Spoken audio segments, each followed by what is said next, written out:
All right. And we are live. Welcome, everybody. We are back with another episode of About My Book Business. Thanks for joining us. And as you all can see, I'm here with my fabulous co-host, Deborah C. Mortimer of Leap Forward Publishing. And we have a fantastic guest today who is Jessica Childress, and we'll hear more about her and her books in a little bit. First, we want to check in. Deborah, what's been happening with you this week and what are you excited about? Well, hello, everyone. I'm super excited this week, especially because I have fellow attorney Jessica Childress here with us today. But last week was a great week. I had my book signing at Barnes & Noble's here in Lehigh Valley, and that was amazing. I met a lot of amazing people, including a woman named Charlotte, who is a grandmother, and she was built up with all this fear, and she has all these manuscripts at home. And I think that I gave her that extra push to leap forward, pun intended, to actually go forward and write her children's book. So that was very exciting. And this weekend, I am just taking it easy this weekend. This is what I'm looking forward to this weekend. But I got a bit of great news that I wanted to share. So everyone should know that I'm a trademark attorney as well, and I just got approved and is already set for me to do a trademark webinar teaching the in and outs of trademark registration to entrepreneurs at the Small Business Development Center here in Lehigh Valley. It'll be in person and remote, so I'll probably drop the link somewhere. I'll be promoting it sometime soon, so I'm really excited about all that. That is fantastic. Yay. Looking forward to that. Well, this is also the last live episode that we're doing this season. And so that's something for us to celebrate. We've done 12 episodes, and so we should pat ourselves on the back for staying with this and having the intention to start up another season. It is going to be even more awesome than this one. And so I'm really excited about that. And of course, what I'm really excited about is that this time next week, I will be celebrating my birthday. So always thrilled to be celebrating another day, another year on this earth and with all my people. So very excited about that. And all the celebrations that are going to happen next week. So very, very, very thrilled about that. And now I'll invite our guest of the hour, Jessica Childress, to introduce herself and tell us about what she's excited about for this week. Well, happy early birthday, Teresa. Thank you and Deborah for having me on this evening. I am so excited to talk to you.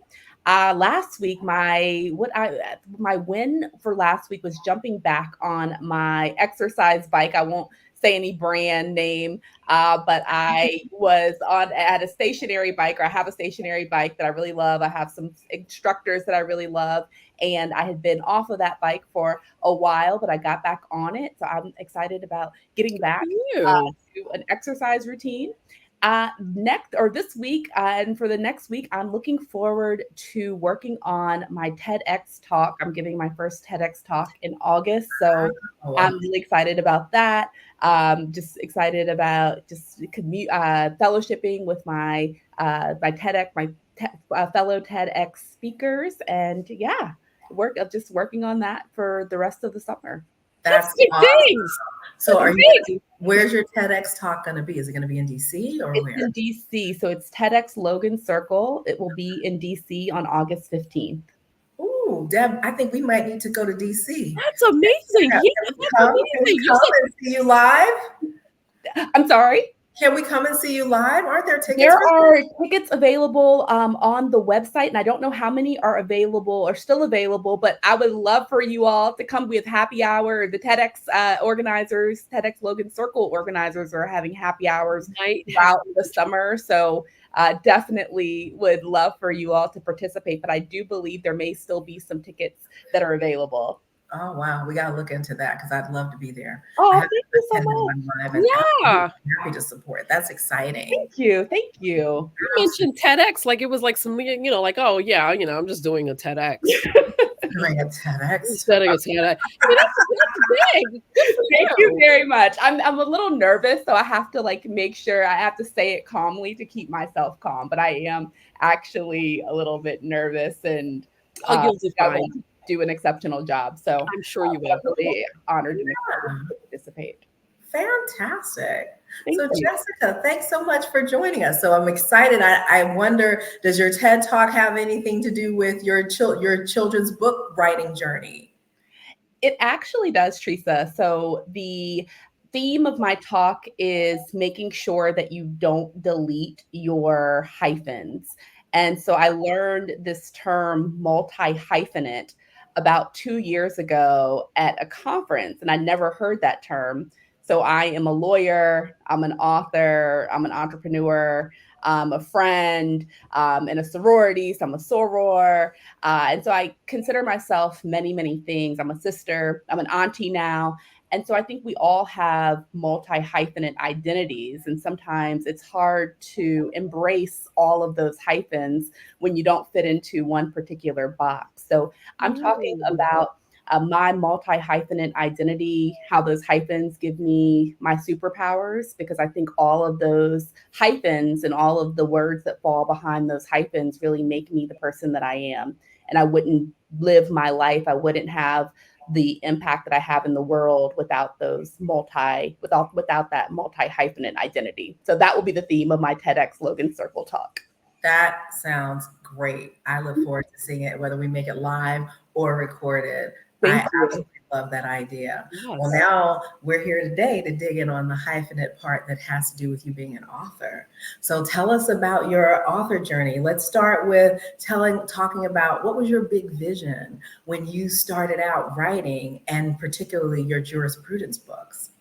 So jurisprudence started, when I track it back to and go back into the 1990s, I'm an 80s baby. And in the 90s, I was really reading my first chapter books and the American Girl books with Addie.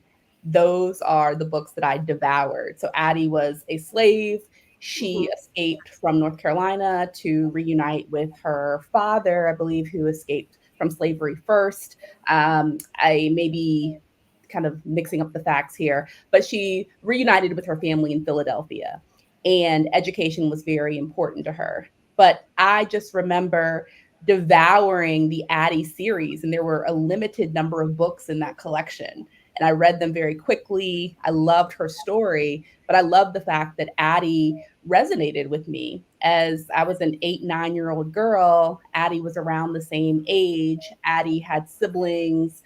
Addie had a grandmother. I was very, very close with my grandmother. So Addie looked like me. Just, on a superficial level, Addie looked like me. The dialect in the book was dialect. I have a Southern family, so there was dialect that I could relate to. There were foods I could relate to. So I did see myself in that story. And there just were not a lot of books that I connected with on the level that I connected with Addie. I connected with Babysitter's Club in many ways because they were girls who were industrious and they were entrepreneurial. And I think I was always entrepreneurial, but there was just something very special about the Addie character. And so I have just always loved books that told the stories of industrious, smart girls. But I think Addie just never left me. I actually have my doll and a few of my books sitting here in my office. And so that's just how much that story resonated with me. So I wanted to tell the story of a girl who did not have a story rooted in oppression, who had a story rooted in contemporary life. And so as I started my legal career in 2012, I started just drafting this story about a girl who was an 11-year-old lawyer, and she was in modern day society. She lived in DC like I lived in DC. She had friends from diverse backgrounds, and she was taking on a legal case that had an impact, and that was getting kids the right to vote. And so Juris P. Prudence for me was a story that I wanted girls to see themselves in. I wanted girls to be inspired and inspired in multiple ways. So inspired by the fact that there was an 11-year-old lawyer who looked like them, who they saw themselves in, maybe not in every way, but in some ways. Being smart was very important. It was very important that JP worked very hard, because sometimes I think it's you can be teased for being smart. Mm-hmm. It's not cool to be smart. It's not cool to like books. It's not cool to study. And I think it is very cool, but I'm also a self-professed nerd.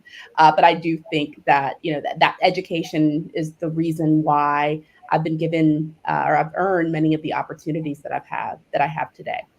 And so I wanted jurisprudence to come from a family structure that wasn't traditional. She lives with her grandparents. My parents divorced when I was 9, 10 years old. So it was important that kids saw themselves in diverse family structures. Mm-hmm. Juris P. Prudence's friends, they have diverse family structures. So I just wanted to show a very contemporary, very multifaceted life, but one where kids were just being kids, and there was not a level of oppression like you saw in the Addie books. That I didn't want kids to see themselves in slavery. That was actually quite terrifying to think about. I love reading about Addie, but also the stories of a girl who looked like you, who was in this, very, very scary world. I didn't want the world to be that scary for a kid.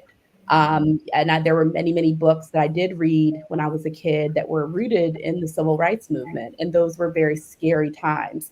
I remember watching a movie called Once Upon a Time when we were colored, and I was in middle school, I believe, or late elementary school when that came out, and there was a scene. There were many scenes that were just terrifying, showing racism.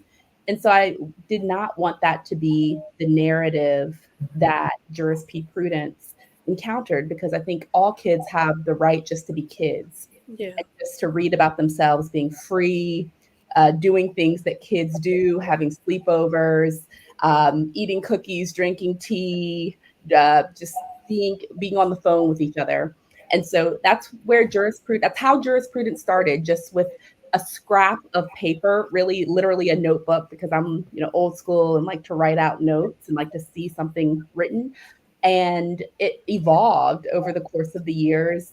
It started with a note on a piece of paper, went into a MacBook, and let's see, and now I have 3 prose books, 3 workbooks, working on the next book, and hopefully that will be out. I'm not going to say hopefully. That book is going to be out in February of next year, but that book, I think it's just really, I love it. I really do love it as a continuation of the first book that I wrote. And so, yeah, jurisprudence has been the love of my life in so many ways. That's amazing. I love that story, and I love the origin of that. You kind of made me think about.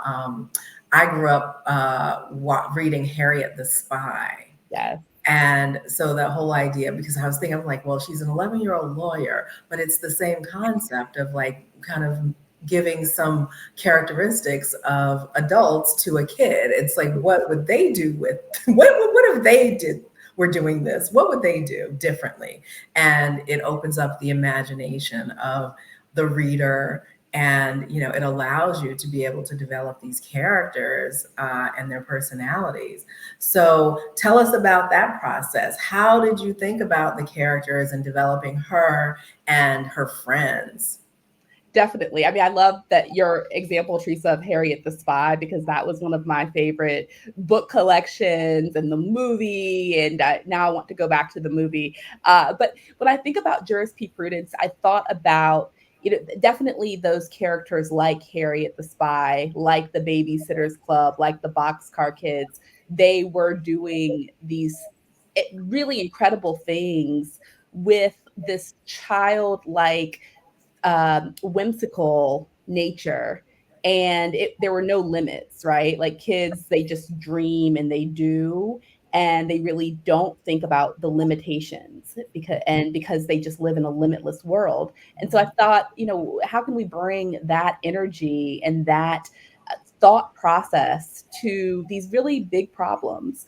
Like, what if kids were allowed to vote? How would a kid approach this subject? And that's the subject of the first Juris P. Prudence book, is getting kids the right to vote. And Juris P. Prudence, the premise of the book is that there is a person running for reelection. His name is Sylvester Sly Sullivan, and he has an evil past that Jurisprudence finds out about. And she's actually an 11-year-old lawyer. She's passed the bar. She has gone through law school with her best friends who are all lawyers. And she's very motivated. She's a person who's driven and motivated by justice and fairness and protecting the community. And she just can't stand the idea of this person being reelected for as mayor. And so she gets her friend. She's just kind of bossy. I think I see myself in her. So that's kind of that was kind of easy to write about her, because she's driven and she's decisive. I won't use the word bossy, but she does take ownership of her projects, and she likes to make sure that things get done. And so she is someone who can motivate people. And so I saw myself a lot in Juris P. Prudence. So I wrote about myself, my own, how I see myself. I think inevitably you take parts of yourself and put them into the characters you develop. And I also thought about my friend circle. I thought about my best friend from law school. I thought about some of my other best friends, some of my friends who are a little bit more impulsive, some of my friends who are a little bit more deliberate and calm, and the person who kind of talks you off of the ledge. So all of those people came into the character. Juris P. Prudence's best friends. From my grandmother, I thought about her, and she really is a replica of the grandmother that is in the Juris P. Prudence books. I thought about my grandfather, who also is a replica of who is in the Juris P. Prudence book. So I thought about just the feelings and the conversations that I've had with my grandmother, who's no longer here, but she was alive when I published, I believe my first and second book. So actually, and my third as well. So it was really awesome for her to see herself in the books. But that's how I developed the characters. I thought about what would challenge them, what would scare them, what their weaknesses were. Juris P. Prudence, she is someone who has big ideas, and she has a best friend who really talks her through those ideas and the details, and how are we going to do this, and is this a good idea? So I really thought about the interactions amongst the characters and how they could all develop each other. And as I write the last book, it won't be the final book, but the most current book that I'm writing, I think there's been a lot of character development. I feel like it is really the growth of these characters in a lot of ways, even though they're the same age. They haven't grown in age, but the depth of the characters, I think it's much deeper than the first book. So that's one of the questions I actually had. I was like, are you going to age them up, or are they going to stay 11? They will stay 11, just because I like that age. I think there's a maturity and an awareness of the world, but also still this childlike innocence that comes along with 11-year-olds. Yes. That is awesome. I love it. And so I know I'm asking all the questions, Deborah. Sorry. Okay. I'm like really. I'm saving mine. I'm saving mine. I'm porting all my questions. I know. And so you work with an illustrator. What's it like to work with the illustrator? Do they get involved with the story development? Do they give you feedback or somehow influence kind of how you evolve the stories as they go? I have actually worked with several illustrators, and the first illustrator who developed the first set of pictures for the Juris P. Prudence books, I was just giving ideas. And I think I was just lucky to get this illustrator. I saw the illustrator's style. I gave the illustrator a sketch of the characters, but the illustrator brought to life what these characters were, what they looked like. the streaks in one of the characters' hair. I did not give the sketch certainly showed, I think, some streaks, but I didn't. The way that the illustrator envisioned those streaks was actually everything that I wanted. The Juris's hair had a beautiful texture that I believe are braids, and I didn't say that to the illustrator. The illustrator just somehow came up with that idea. And so I was just very, very lucky because I think I hit the jackpot in that with that first illustrator. And I no longer work with that illustrator, but in the iterations of Juris Prudence, I've really replicated that style. So I am now, I think I have a lot more influence over what the drawings look like. But initially I just didn't really know what I was doing. I needed pictures. There was an initial set of drawings actually that were far more artistic, but I really wanted, and I thought they were beautiful, but they did not bring life to the characters. And so the second illustrator that I worked with brought life to the characters in a way that I don't think I could describe. I think they just did it naturally, and I was just lucky. Wow, that's amazing. So I know, Deb, you want to jump in a little bit and go a little bit deeper in another direction. Yeah. Go ahead and ask your questions. Well, some of the questions I have, of course, lawyer to lawyer, I have questions because I love your series.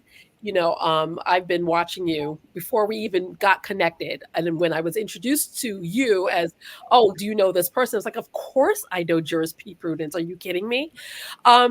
So, as when we were first year law students, these legal concepts can be pretty complex, but you do a really good job of breaking them down. I want to talk about a little bit about that, like how you got the idea to break down, because you have like the kindness contract, which I think is really wonderful. So tell me, how hard or how easy is it for you to break down these legal concepts in your books when explaining them? Because the age group for your books are a 7 to 12 for the middle grade fiction, 5 to 7 for the picture books. Yes. And for the workbooks, 7 to 12.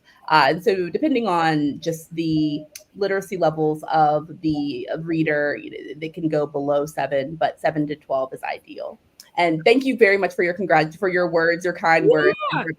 I always, as a self-published author, you just never really know the reach of your books. It feels like in many ways, sometimes you're shooting in the dark. And so I really appreciate your support. And as a trademark attorney, the first thing I noticed was the name, Juris P. Prudence. I said, how brilliant. I kicked myself for not thinking of that. I was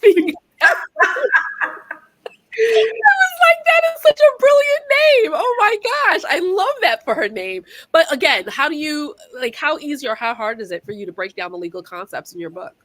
It can be difficult. Sometimes I think that there are just sparks of like magic that come along. There's a book on my bookshelf called Big Magic, and it talks about the magic of the creative process. And sometimes it just happens. Like when I get an idea, I just write it down. And so the 14th Amendment is discussed in the first book, the Equal Protection Clause. Mm-hmm. And that's a clause that we wrestle with, I think, in general in the world, right? Mm-hmm. Like that is an often litigated concept. It goes to the Supreme Court to interpret what that actually means. But to break it down to its core, equal protection means people are equal. And so I think everyone understands, even kids understand the idea of fairness and equality. Like everyone is equal. You treat everyone the same. And so that is, I think, how I got through a lot of the concepts in law school. You had to break them down and understand what they were really saying, even though they were very complicated. And how many times do kids say this isn't fair? Right. Like, this isn't fair. Like, I always said that as a kid, that's not fair. I don't like that. Like, so I think that's a very easy thing to understand. And when I thought about voting, kids understand voting. Adults go vote, and often they bring their children with them. Kids vote in their school elections. Kids run for office within their schools. They vote for things that they like. And so I thought it was a very important idea to really break down number one, just to break down what the Equal Protection Clause was and state it in its real terms, the 14th Amendment, Equal Protection Clause, because Mhm. it's just a word to add to vocabulary. So it's expanding vocabulary. And I think we as adults may think, maybe kids won't understand this. Many parents have said, no, kids, I don't think my kid's going to understand that. But there have also been parents who really challenge their kids and say, no, I'm going to read this and we're going to work through if Mhm. this is above the understanding level of my child or for my child, we'll work through it. And I've been just really pleasantly surprised over the years about how many kids really grasp these concepts and enjoy learning about these concepts. So I think just to go back to your original question, breaking down these concepts, I really think about what kids do in their everyday life, what Mm. adults do in their everyday life, and Yeah. then how I want to inspire kids. I want to inspire kids to understand civic involvement. Yes. Voting is important, and it doesn't start when you're 18. An understanding of voting happens. I understood voting at a very early age because I saw my parents do it. Mhm. And so talking about it in a book, something that you see every day, I think it's attainable. It's a concept that is attainable, and just explaining it in childlike terms is my challenge. But also, I think you have to give your reader credit as well. Yeah. And understanding like this is something that's discussed in schools.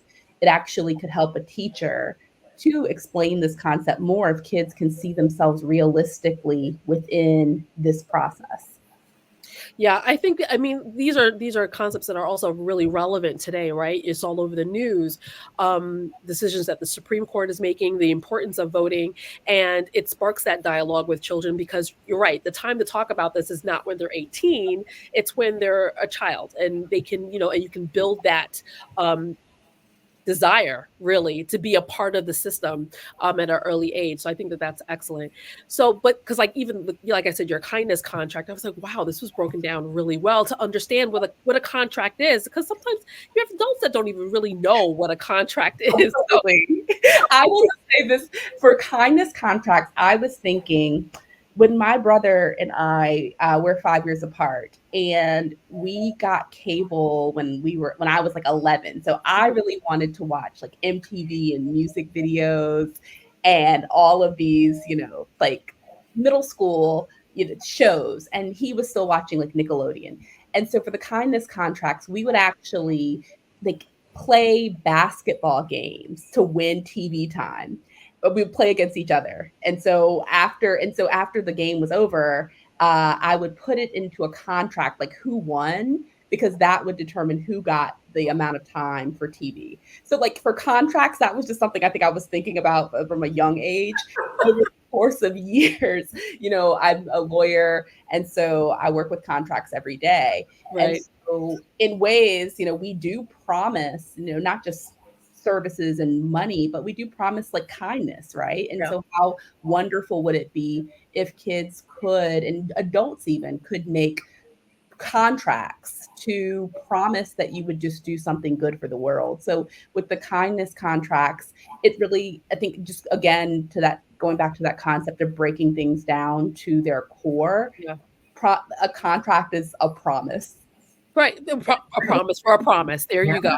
There you It's go. very simple. It's really interesting though. I love that. It sounds like you were like a born lawyer. Like you were thinking about being a lawyer before you even knew really what a lawyer was. That's very interesting. Yeah. Well, my other question is, okay, so you wrote these books because you wanted kids to early on have an understanding of their civic responsibility, and you wanted to write books that weren't steeped in oppression. But it also seems like, of course, it's obvious that you wanted to also introduce kids to the career of lawyering and get them interested in law and possibly being an attorney in the different levels, because it's not just going to court. It's also you can be a lawyer and be a legislator. So talk a little bit about that too as well. Absolutely. So one of the other primary reasons for writing the JP books was to expose more kids, especially girls of color, especially Black girls, to the law at an earlier age. I had the privilege that was really transformative for me of working or being an intern in the city attorney's office in Richmond, Virginia when I was 15. I was a part of a leadership program that the YMCA sponsored called Metro Team in Richmond, Virginia. And I knew that I wanted to be a lawyer. I was on the debate team in high school. I'd heard the term attorney. We watched the nightly news in my house, and we had an encyclopedia set, the World Book Encyclopedia set. And I had heard the term attorney. I knew that Claire Huxtable was attorney, but I saw like Janet Reno for whatever reason on the news every night. It was like the early 90s. Mhm. And I heard attorney general, and I was just inquisitive. And so I asked my dad to tell me more about what attorney general meant. And we looked up the word lawyer in the encyclopedia. And he read it to me. He read the definition, and it stuck with me. And so going back into but my first exposure, real life exposure to what a lawyer did was through that internship with the city attorney's office. I'd also obviously heard the word lawyer during divorce, right? Like as when my parents got divorced, and it was a mysterious concept to me. I didn't know exactly what was going on. So that was a negative connotation with lawyer. But my positive, realistic interaction with the lawyer was through that internship. And I was matched with an assistant city attorney who was a Black woman. And it was so awesome going into her office, seeing her in meetings, interacting. I didn't understand exactly, what was going on at 15, but she was doing her thing. And she was a leader, and she was doing important work in city government. And that just really changed my life. And so, fast forward through law school, through, going into corporate law. And then I am one of few Black women in, that corporate setting. And the question is, okay, how and why? Like, how did I get here? Why are there not more people who look like me? Where's the diversity? And it was important to, I think I thought back to my exposure, right? I thought back to education. I thought back to my internship.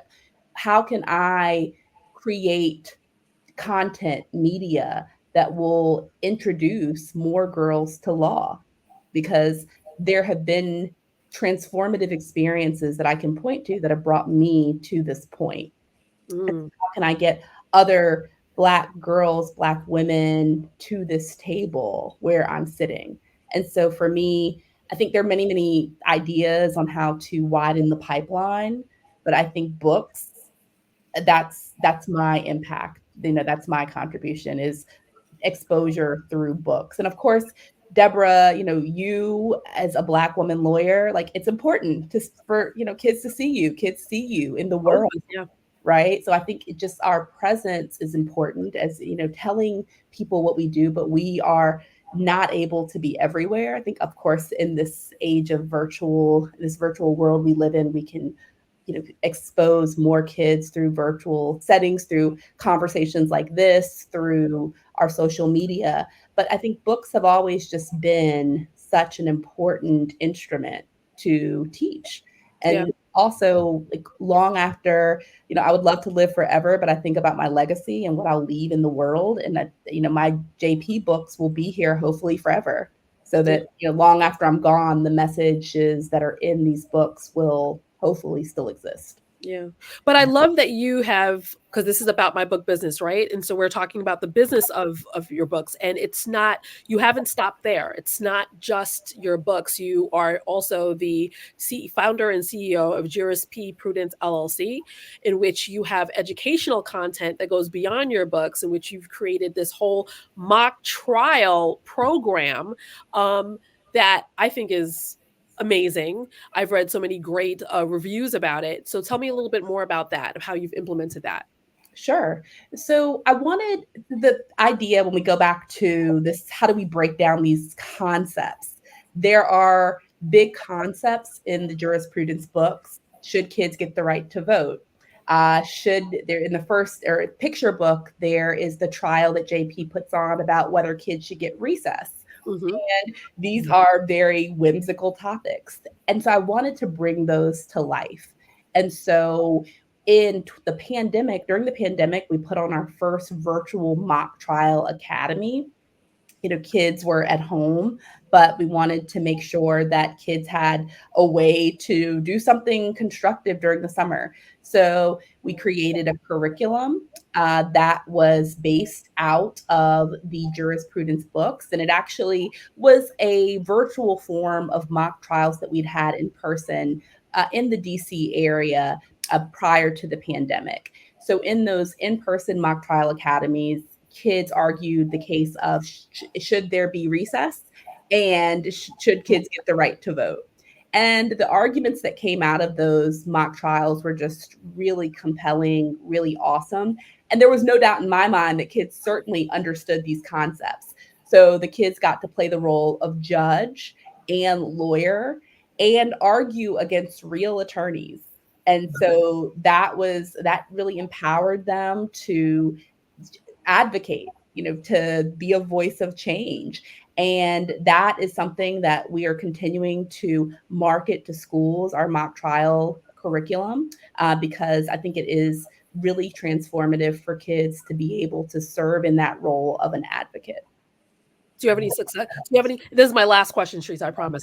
Do you have any success stories? Have you had any personal success stories for participants or parents who have seen maybe a change in their child having gone through it? Yeah, so one of our virtual mock trial academy students, she was just a superstar. And her mom kept in touch with me and she ran for her student government. She's just really a leader. And she just noted how awesome the mock trial academy program was for her daughter. And I mean, she was just one of the shining stars from all of our mock trial academies. But I've received notes from students that just noted that they really enjoyed the experience so much. And you could see that when they came through the program. But the student that really just stands out to me out of all of the students that have come through the program is our student from our mock trial academy, because she was just I think maybe the setting that we were in, you could just really see how devoted she was to the process. It was a 4-day academy and it was, or a week-long academy. And she just came every day very devoted. And she went back to school and I think she was always a leader, but she just thrived after the academy. And I went to one of her programs virtually, one of her celebratory programs virtually. And so this kind of is a reminder for me to catch up with her and see what she's up to now. But I know that after the academy, she just continued to just do some amazing things. That is awesome. What a great example. I was wondering about, even for you're talking about the impact that you've had and the work that you've done has had on kids, but how has it changed your perspective, or has it affected your view of what you do in the community and in your work? It is, I think as I think about like just being a multi-hyphenate, I've given a lot of reflection over the course of the last several weeks as to what that has meant for me. I left big law, a big law firm life in 2016, and did not know what the future held. I did not want to be a corporate lawyer anymore. I wanted to go off into my own, start my own path, or, just continue down my own path. I started writing in 2012, and in 2016 decided that I wanted to continue writing and devote more time to developing the Juris P Prudence collection. And so I started a law firm at the same time that I started Prudence LLC. So this was just when I think about the last 8 years, it's just been so much. And there's been so many unknowns. And so, it has impacted me so greatly, just in the way that I view impact, in the way that I view believing in a dream. Like when you're self-published, it's all of your resources It is believing in your dream and continuing to wake up every day feeling so hungry for your mission and to impart your mission upon the world. And I've just been able to meet the most incredible people along this journey. I think people that I would not have met had I been in the corporate law firm role. I've been able to do things that I don't think I would have been able to do being a corporate lawyer solely. And I love the richness and the experiences, the richness in the people that I've met. I'm in a creative world, and creatives are, someone's called us unicorns because we do believe in this really, we believe in an ideal and we go after it every day, and there's no path for it. So you are creating your own path. To me, it's exhilarating. It's exhausting. I'm not gonna any, glorified picture of entrepreneurship because it is hard. It's not easy, but it's absolutely worthwhile. I mean, I would not have met Deborah had it not been for, or you, Teresa, had it not been for these worlds that we're in. And I would not trade that for anything because I think life is so precious. I think creating something is such a wonderful way to spend life and to create something new and to innovate. I mean, I would not do life any other way. I love that. So just a little kind of expand on that from a marketing perspective. When you have this great brand and you're doing that entrepreneur thing. So what has been the most successful marketing strategy that you have implemented? Yeah, so I would say, social media has certainly come a long way since I first started writing. I did not, I think I joined Instagram in maybe 2013. I did not know what I was doing. I still probably am not the best at, social media marketing. A lot of my marketing comes through word of mouth, people, saying, that are telling their friends and saying how they feel about the books and, social credibility. So I'd say that email marketing has been wonderful. I think and consistent email marketing is very important. I've gotten far better over the years at those things. There were things that I was doing a little bit haphazardly and, dabbling in a little bit of email marketing, dabbling in social media, but the consistency has been really important. So now I have a small team that helps with social media marketing, making sure that we are posting consistently, making sure that we're telling our story, making sure that, I don't necessarily like being in front of the camera. And so me like actually sitting down with this microphone in front of me and telling my story and sharing, and reading and being on social media more is important. But I think that in terms of marketing, just consistency is very important. So somebody told me, Jessica, this was several years ago, I haven't seen you or jurisprudence on social media in a long time. And I was still working very hard, but I was not consistently on social media. I wasn't posting about what was going on in the jurisprudence world. And so the person just thought that jurisprudence had fallen off the map, which was absolutely untrue, but I just didn't have the time to devote to, or the motivation to devote to social media. And so I think it's important to identify and understand that as an entrepreneur, especially for a small company, you can't be everywhere. You cannot, and it's very difficult. It took me a long time to realize I had to outsource things, but you have to replicate yourself. And I had a law practice that is busy. And so the law can be a jealous mistress. I'm sure, Deborah, we've talked about this before. Mhm. It can really demand all of your time. And so you can't do everything at 100%. So you have to devote the resources to replicate yourself. And I can't replicate myself as a lawyer Right. unless, you hire more legal staff or more lawyers. And so that wasn't what I was doing. And so I did not, I don't want my firm to be a huge firm. And so I had to devote all my time to the law firm. So hiring more people for jurisprudence was what I had to do. And it was also important to realize I'm actually not the best. I'm not a social media manager. I'm a writer. I'm a lawyer. There are people who are better than me and who are more creative than me in those aspects. And getting around and getting to those realizations has been very important. And I think it's helped the business grow as opposed to stay stagnant because I think that I can do all things, which I just can't. Well, you're definitely showing up in my algorithm, so you're doing a great job. Awesome. Thank you. Actually, it's my team members. It's my team members who are doing it. I will let them know because they're the ones who've taken control of social media. So thank you. You're welcome. Yeah, that's awesome.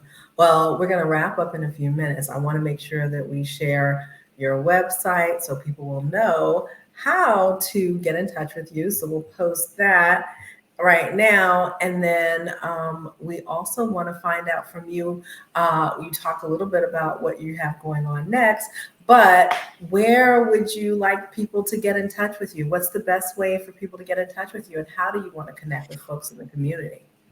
Absolutely. Well, thank you so much for this time to connect with you, Teresa, and you, Deborah. I'm very, very appreciative of these opportunities to talk about my work and to connect with like-minded entrepreneurs. Deborah, I think so highly of you.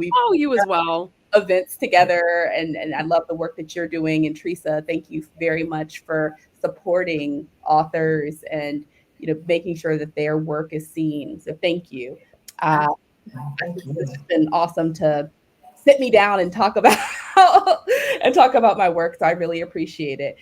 You can keep in touch with me through Instagram for sure, and our social media platforms. I'm Juris P. Prudence on Facebook, on Instagram, on X. Are people saying X now, or do you still say Twitter? I don't know what we're doing, but Twitter are currently known as X, or Juris P. Prudence on all of those platforms. You can also connect with me on LinkedIn, and I'm Jessica in Childress. So you can connect with me on all of those platforms. And please continue to spread the word about Juris P. Prudence. Please engage with our social media content because that is truly how people find out about the Juris P. Prudence books. And I just very much appreciate every engagement, every word of support. And I really appreciate everyone sharing and spreading the word about this character that means so much to me. Yes. Awesome. Yes. Thanks so much. Yes, it's been a pleasure having you join us. And I'm going to come back and rewatch this because there was so much in what you shared to think about and to reflect on. And I love what you're doing and want to share it with as many folks as I can because I believe that it can make a difference in our kids and our grown-ups too. So definitely, I encourage you to keep doing what you're doing. It's great and it does make a difference. So thank you for choosing to go on this entrepreneurial journey. It's something I know. Yeah. And Deb, we're going to wrap up for the season, wrap up the show, and just thank everybody for joining us and watching throughout the season. And I want to thank you, my dear co-host, for coming on this journey with me. Yes, I'm excited about what we're going to do next, but this has been so much fun. This has been. I'm looking forward to what's next. Yes, see you in September, right? We'll be back in September. Congratulations to you both. Thank you. Yeah, this has been exciting. Yes, absolutely. Thank you everybody for joining About My Book Business, and we'll see you all soon. Catch the replays on YouTube and reach out to us with any ideas or if you have any suggestions about who you want to join us on the show, definitely let us know. Yes, definitely. See you all soon. Have a great summer. Have a great summer. Take care, everyone. Bye, everybody. Bye. Bye, everybody. Don't go anywhere.